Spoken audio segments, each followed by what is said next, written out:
எல்லோருக்கும் வணக்கம். இதோ விநாயகம் அம்மா. இன்றைய சிந்தனையில் வெகு நாட்களுக்கு பிறகு அப்பாவின் மறைவுக்கு பின்பு நான் இன்றைய சிந்தனை போடுவதே கிடையாது.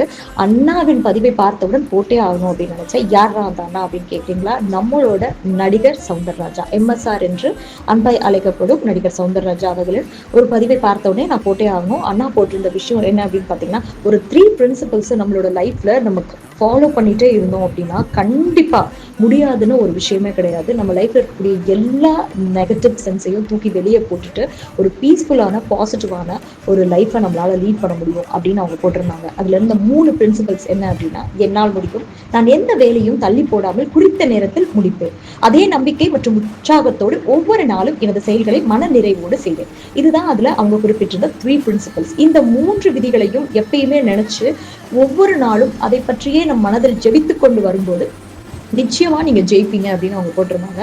அவங்களோட சக்சஸ்க்கான மந்த்ராவும் அதுதான் அப்படின்னு அவங்க பதிவிட்டிருந்தாங்க. ஸோ இந்த இன்றைய சிந்தனையில நான் சொல்லக்கூடிய விஷயம் என்ன அப்படின்னா, நம்மளால முடியாதுடா சாமி அப்படின்னு சொல்லி ஓடி ஒதுங்காம நம்மளால முடியும் அப்படின்னு ட்ரை பண்ணி பார்க்கலாம். ஆக்சுவலா இதுல அவங்க ஒரு எடுத்துக்காட்டும் போட்டிருந்தாங்க. ஒரு 6 அடி பள்ளத்தை நம்மளால தாண்ட முடியுமானா கண்டிப்பா முடியாது. ஆனா ஒரு திடீர்னு ஒரு இக்கட்டான சூழ்நிலையில ஒரு நாய் நம்மள துரத்தி வருது. 6 அடி பள்ளம் இல்ல, அது 60 அடி பள்ளமா இருந்தா கூட நம்மளை காப்பாத்திக்கணும்ன்ற பட்சத்துல நம்ம அதை தாண்டிதான் ஆகும் இல்லையா? ஒரு உதாரணத்திற்கு சொல்றேன், என்னடா அது 60 அடி பள்ளம் தாண்ட முடியுமா? மேபி கேன் இல்லையா? முயற்சி செய்தால் எதுவும் முடியாதுன்னு கிடையவே கிடையாது. நல்லதே நடக்கும், வெற்றி நிச்சயம். நன்றி.